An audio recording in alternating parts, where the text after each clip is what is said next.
By profession, I'm a filmmaker, and I have covered a lot of social issues.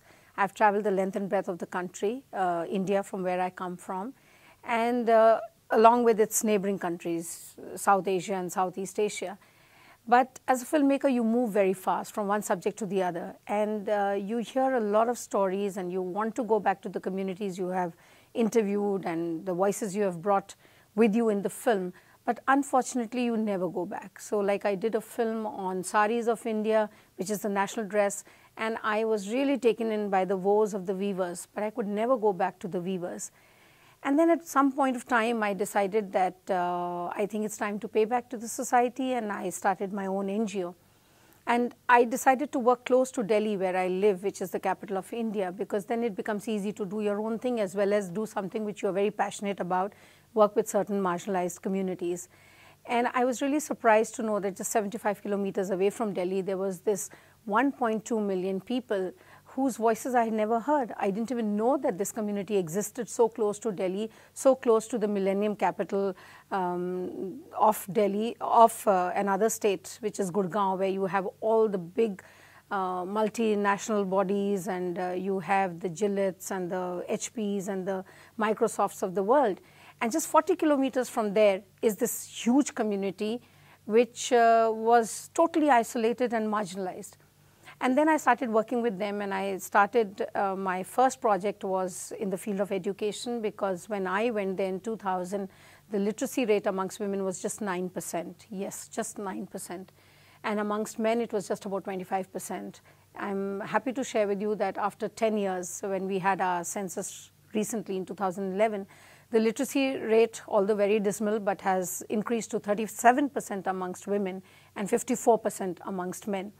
And we were working very hard to mainstream the girls and bring them into school. But at some stage, the government stopped the funding to the NGOs. And how do you just close shop and move on? Because you've made a commitment to the community. They have started trusting you. They believe in you, and they feel that you are there. You are going to be a catalyst of change, and you have to take them along with you.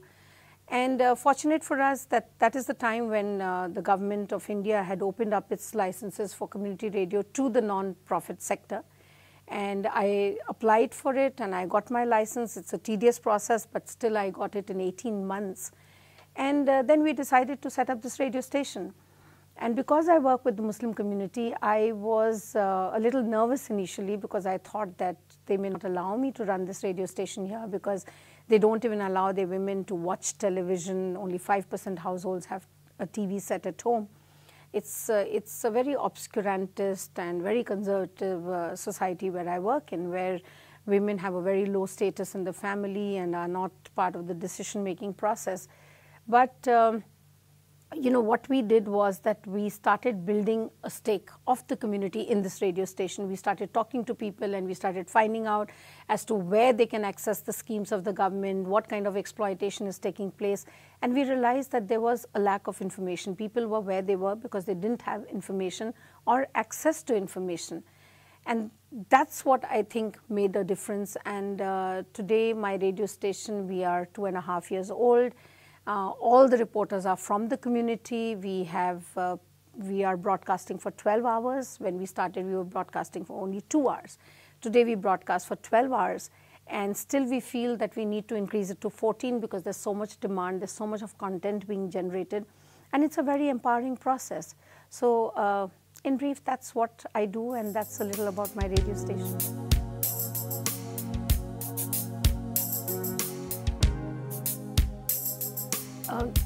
You know, initially when we started, we didn't have any kind of schedule. Anybody who came to the radio station was ending up doing a program. So it was a very open kind of thing, that it's your radio, you can say what you want. But of course, there was certain code of ethics which was being followed. And it was very exciting. So the day the tower was being put up, a lot of people came in. They were very excited what's happening. And then we took a bite from everyone. So it was a very slow process. It's still work in progress. But what happened is that gradually people started coming to the station and started demanding. It's a very, you know, bottoms-up approach and not a top-down approach, because we are very clear that this radio is for the community, by the community, and of the community. So we did not go with any pre-planned schedule or pre-planned programming content or anything. We just sat with the community and asked them that what is it that you want to listen. So there were certain issues. It always starts with a lot of grievances that, oh, we don't have water and we don't have a school and we don't have sanitation and, you know, we don't have roads. So it started with this, and then we started involving them, and we said, okay, why don't you come and tell us what your problem is. So it started with problems, and we started playing the role, you know, we became a bridge between the administration and the community. So when we started, our radio station was just playing the role of a bridge. Okay, you have a grievance, we'll air it, we'll get a response from the administration, and let's see what they can do. But over a period of time, we now have a very slotted kind of programming. We have programs on women's issues, we have programs for children, we have a tie-up with Sesame Street India, and we do a program for children. It's called in Hindi Gali Gali Sim Sim. We did some interesting programs, like we felt that everybody should get space on this radio. So one of our reporters decided that he's going to do a story. It's called Gaon Gaon Ki Baat, which means something from the village. So I work in a district where we have 491 villages. We have already covered 130 villages. So this reporter goes to the village, he talks to the people living there, he talks to the health worker, he talks to the integrated child development service provider, he talks to the local elected representative, and he talks to schools, he talks to women, he talks to everybody, and he gets a profile of the village. And then he comes back and he makes a half-an-hour program, and he talks about every village. So we've already done 130 programs. Sanitation and health is a major issue in our community because they don't have access to good doctors or hospitals, and they always have to run to the neighboring districts for health care. So we did a tie-up with our National Rural Health Mission, and we made 200 programs on health, just telling them that, okay, this is the scheme of the government, this is what you can do, this is where you can get care, this is, you know, for a newborn, these are the facilities. If you have only 2 children, then the government is going to give you X amount of money for education and things like that. So what we were doing is we were only bringing information which already existed and passing it on to the community. Then my community is totally unbanked. About 75% of the people didn't even have bank accounts. So what we did is we got into those gaps which existed, and we tried to fill up those gaps with schemes which were available, with information which was available, and gradually we started getting so many calls that it becomes difficult to handle. So now just recently we've got a machine which can record the calls and we can do live programs. Besides that, you know, we did a lot of interesting stuff where content is concerned. We left a lot of questions, and we started giving awards for the first few callers. At night, when we broadcast and people are more relaxed, we play a lot of games like, okay, we are timing you, just say 1 to 100 as soon as you can, as fast as you can. So the guy who says it in 20 seconds, you know, he's applauded by everyone, and you get a lot of calls, and just say ABCD and then say it in the reverse. So there are lots of fun things also which we do at the same time, along with dissemination of information, which is our main mandate, and to include people in the process of development. So that mandate we never forget, but at the same time, how to make it interesting, how to make it entertaining, and how to, you know, make it something which gives people which they didn't have access to earlier.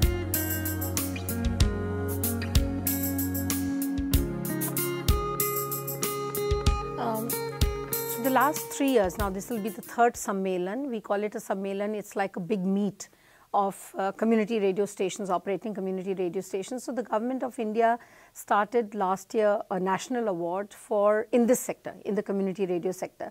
So they've identified 4 or 5 issues on which you can apply.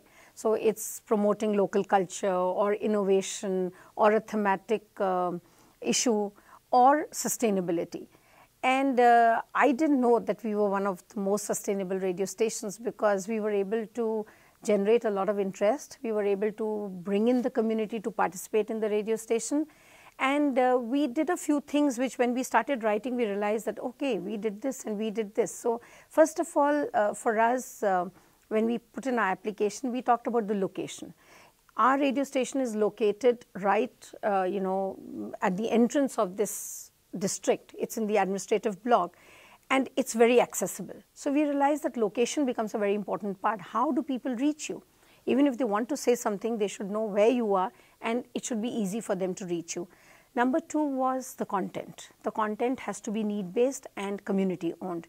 Number three was local manpower. So all our reporters belong to the community, they represent the community and bring voices from the community.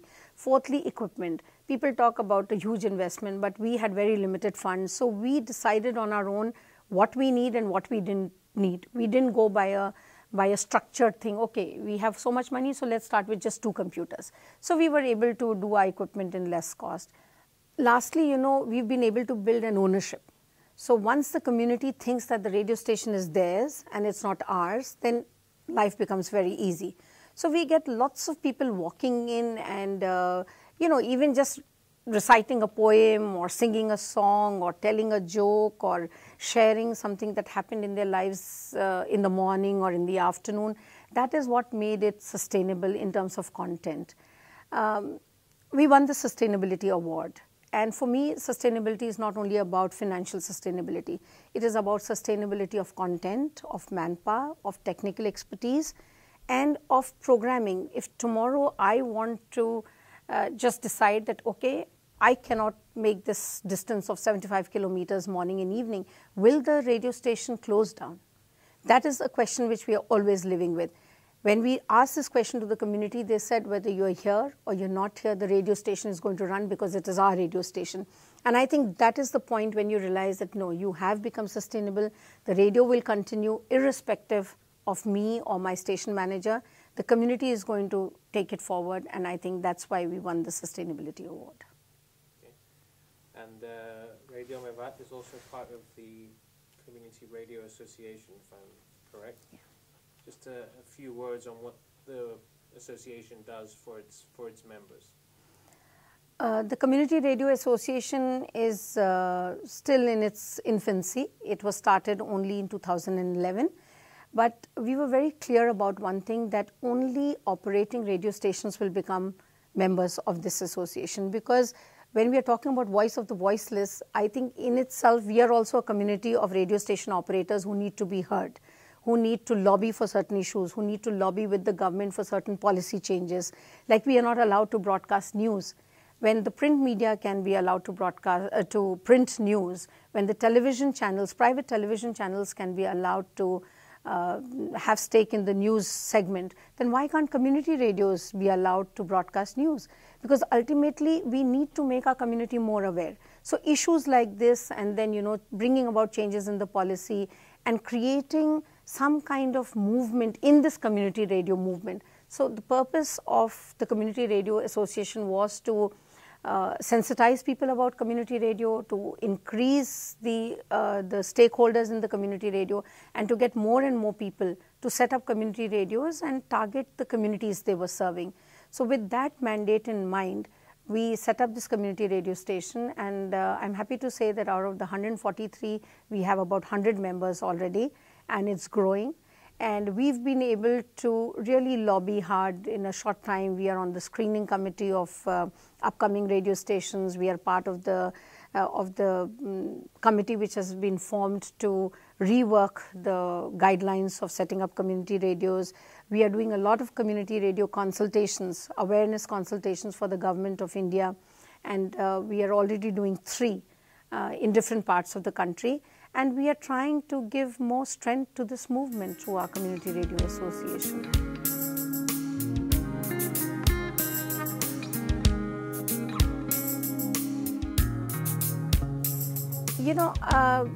Although we are 1.2 billion people and you are just 1.2 million people or maybe less, but I think that a lot of issues are in common. You are a multicultural, diverse country, so are we. We are living with, we have 20 national languages, recognized languages, and we have I don't know how many thousand dialects. And though we don't have a lot of migratory population, but every community has its own culture, its own diversity. We are a very pluralistic society. So in that kind of society, there is a lot of space and potential for a medium like a community radio, because it gives voice to the voiceless. It gives identity to certain communities which have been left out of by the mainstream media. It gives you a sense of belonging, and it makes you feel that you also have something to say, and your voice is as important as the voice of somebody living in the capital or having access to money and education and everything. And I look at it for Cyprus, I think it's so important because you have so many diverse communities living here and working here, and they have no platform to talk about their own issues, their own grievances, their own culture, their own success stories, their achievements, their failures, their problems. So community radio would give a platform to everyone. It would be like a level playing field. It would be based on the principle of equity, equality, justice, and it would be in some way it would be inclusive. Because in my country, when we look at community radio, we are looking at it as a potent medium for inclusion, for bringing in the marginalized into the mainstream and giving voice to the people who have never spoken before, and looking at those segments of society, the vulnerable segments like women, like children, like the old, who never get to say what they want to say. So I think in Cyprus there's a huge scope for community media, for community radio. Maybe not as many as we are looking at in India, because we are already 143 and we are hoping that we will double it up in the next 1 year. But yes, there are pockets which need to voice their opinions and express whatever is happening in their lives, and I think this is the best way to do it, because it's a symbol of democracy. You are a democracy and so are we, and it brings about a lot of principles of democracy into the real lives of people, of real people.